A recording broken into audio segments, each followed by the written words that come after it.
श्रीमद्वाल्मीकीय रामायणे युद्धकाण्डम् अथ प्रथमः सर्गः। श्रुत्वा हनूमतो वाक्यम् यथावदभिभाषितम् रामः प्रीतिसमायुक्तो वाक्यमुत्तरमब्रवीत्।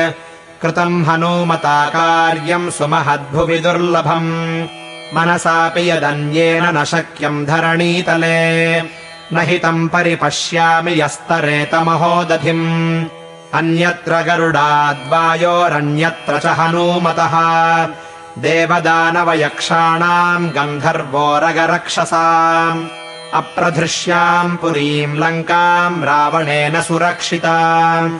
प्रविष्टः सत्त्वमाश्रित्य जीवन् को नाम निष्क्रमेत् को विशेत्सु दुराधर्षाम् राक्षसैश्च सुरक्षिताम्।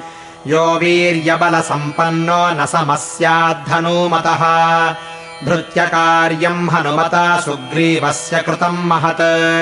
एवम् विधाय स्वबलम् सदृशम् विक्रमस्य च यो हि भृत्यो नियुक्तः सन् भर्त्रा कर्मणि दुष्करे कुर्यात्तदनुरागेण तमाहुः पुरुषोत्तमम्। यो नियुक्तः परम् कार्यम् न कुर्यान्नृपतेः प्रियम् भृत्यो युक्तः समर्थश्च तमाहुर्मध्यमम् नरम्।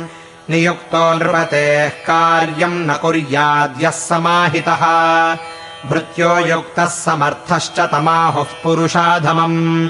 तन्नियोगे नियुक्तेन कृतम् कृत्यम् हनूमता न चात्मा लघुताम् नीतः सुग्रीवश्चापि तोषितः। अहम् च रघुवंशश्च लक्ष्मणश्च महाबलः वैदेह्यादर्शनेनाद्य धर्मतः परिरक्षिताः। इदम् तु मम दीनस्य मनो भूयः प्रकर्षति यदि हास्य प्रियाख्यातुर्न कुर्मि सदृशम् प्रियम्। एष सर्वस्वभूतस्तु परिष्वङ्गो हनूमतः मया कालमिमम् प्राप्य दत्तस्तस्य महात्मनः। इत्युक्त्वा प्रीतिहृष्टाङ्गो रामस्तम् परिषस्वजे हनूमन्तम् कृतात्मानम् कृतकार्यमुपागतम्।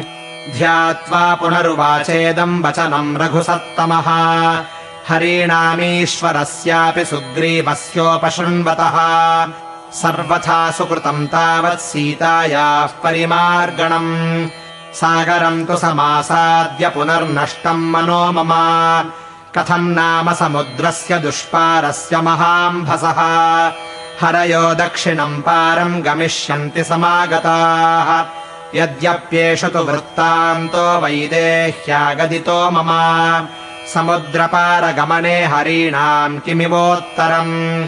इत्युक्त्वा शोकसम्भ्रान्तो रामः शत्रुनिबर्हणः हनूमन्तम् महाबाहुस्ततो ध्यानमुपागमत्।